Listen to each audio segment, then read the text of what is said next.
हिमाचल प्रदेश में विधानसभा चुनाव को लेकर मतदान होने को है। इस बीच कांग्रेस के कई दिग्गज नेताओं ने हिमाचल का रुख किया। छत्तीसगढ़ के सीएम भूपेश बघेल ने भी विधानसभा चुनाव के दौरान चुनाव प्रचार किया। भूपेश बघेल से विभिन्न मुद्दों पर बातचीत की लाइव 7 की संवाददाता कनिका कटियार ने। आज हमारे साथ खास बातचीत करने के लिए छत्तीसगढ़ के मुख्यमंत्री भूपेश बघेल जी हैं, क्योंकि चुनाव का दिन जो है बहुत नजदीक है और तमाम ऐसे बिंदु है जिन पे बातचीत करने की बहुत आवश्यकता है। सर, पहले तो बहुत बहुत स्वागत है आपका हमारे चैनल में। पहला प्रश्न, आपने एक मैनिफेस्टो जारी किया जिसमें आपने पुरानी पेंशन की बात करी। एक उन लोगों ने भाजपा की ओर से मैनिफेस्टो जारी किया गया जिसमें कॉमन सिविल कोड की बात की गई। क्या देखते हैं इस बात को किस तरह से कि किसका पलड़ा भारी रहेगा और किसका पलड़ा कम रहेगा?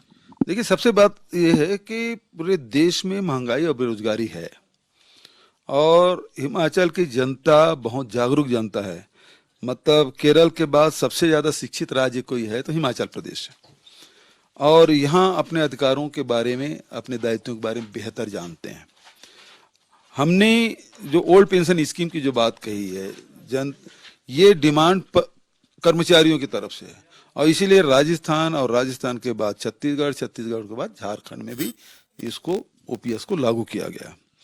ये इसलिए डिमांड आई कि बुढ़ापे में जो उनको सहारा मिलना चाहिए, जिंदगी भर जो शासकीय सेवा में रहते हैं उसके बाद बुढ़ापा में बिल्कुल हाथ खाली है, तो ऐसे में ओल्ड पेंशन स्कीम की बात हुई थी और इसको हमने लागू किया, जिसके बारे में भारतीय जनता पार्टी दाएं बाएं कर रहे हैं, उसके बारे में कोई जवाब नहीं दे रहे। जहां तक के कॉमन सिविल कोड की बात है तो ये जहां जहां राज्य उसमें लागू क्यों नहीं किया? मध्य प्रदेश में क्यों लागू नहीं हुआ? उसकी सरकार है। उत्तराखंड में चुनाव घोषणा पत्र में शामिल किए थे, साल भर हो गया उसकी सरकार बने, क्यों लागू नहीं हुआ? गुजरात में 27 साल हो गया उसकी सरकार, क्यों लागू नहीं हुआ है? और लागू करना है तो भारत सरकार को करना है, केंद्र में वो बैठे हैं, लागू कर क्यों नहीं देते? तो केवल जनता को गुमराह वोट लेने के लिए आप इस प्रकार भावनात्मक खिलवाड़ करेंगे। आज पेट की तपिश है वो बड़ी है, लोग हर समय भावनात्मक बात नहीं करेंगे, लेकिन उसके साथ जरूरी है उसके घर परिवार चले। आज महंगाई से सारे लोग त्रस्त हैं, चाहे वो पेट्रोल हो, रसोई गैस हो, डीजल हो, रासायनिक खाद हो, चाहे जीएसटी हो, सबसे लोग परेशान हैं और उससे सामना यदि करना है तो उसके लिए जरूरी है लोगों के आय में वृद्धि हो। और आज हिमाचल प्रदेश में जो कांग्रेस ने घोषणा पत्र जारी की है उसमें यही सारी बातें हैं जिसमें लोगों के आय में वृद्धि होगी। मेरा अगला प्रश्न है कि जिस तरह से आज प्रधानमंत्री की रैली हुई, जनसलाब हुआ, उसमें उन्होंने आरोप लगाया है कि लगातार कांग्रेस जो है वो परिवारवादी की पार्टी है और उन्होंने एक और चीज बोली कि जो कांग्रेस विपक्ष में रहकर एक विपक्ष का अच्छा रोल नहीं प्ले कर पा रही है, वो पार्टी कैसे बनाएगी, सत्ता में कैसे वापसी करेगी? परिवारवाद की बात करते हैं तो अब कौन सा परिवारवाद है भाई हमारे यहाँ? हमारे यहाँ तो पार्टी का चुनाव हुआ, कैंडिडेट खड़े हुए, वोट डाले गए और मल्लिकार्जुन खड़गे जी अध्यक्ष निर्वाचित हुए। उनके पार्टी में नड्डा साहब दोबारा अध्यक्ष बन गए, किसको पता चला कौन सी प्रक्रिया अपनाई?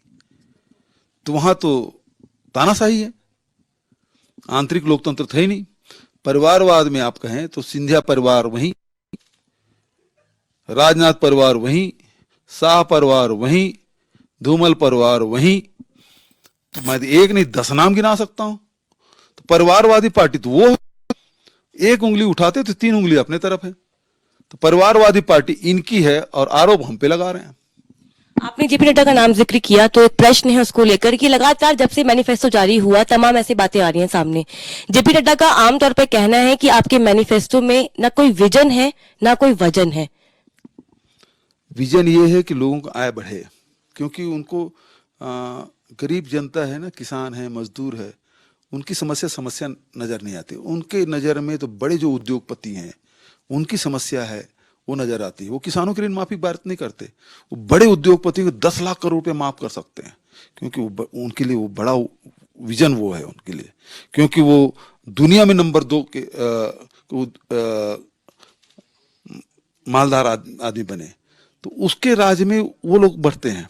हमारे राज्य में गरीब है, मजदूर है, किसान है, गृहिणियां हैं, उसकी चिंता करते हैं, तो उसके नज़र में ये समस्या छोटी मोटी लग सकती है, लेकिन हमारे लिए तो यही बहुत बड़ी समस्या है और उन मुद्दों को हम एड्रेस कर रहे हैं और हमारे उसमें घोषणा पत्र में शामिल है।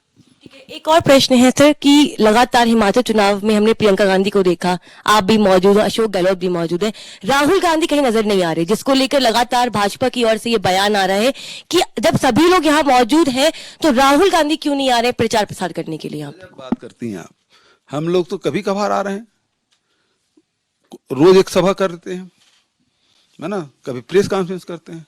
राहुल जी तो 65 दिन से सुबह 6:30 बजे से लेकर देर रात तक 24 घंटा सड़कों पे हैं और पूरा देश देख रहा है, तो उनको नजर क्यों नहीं आ रहा है?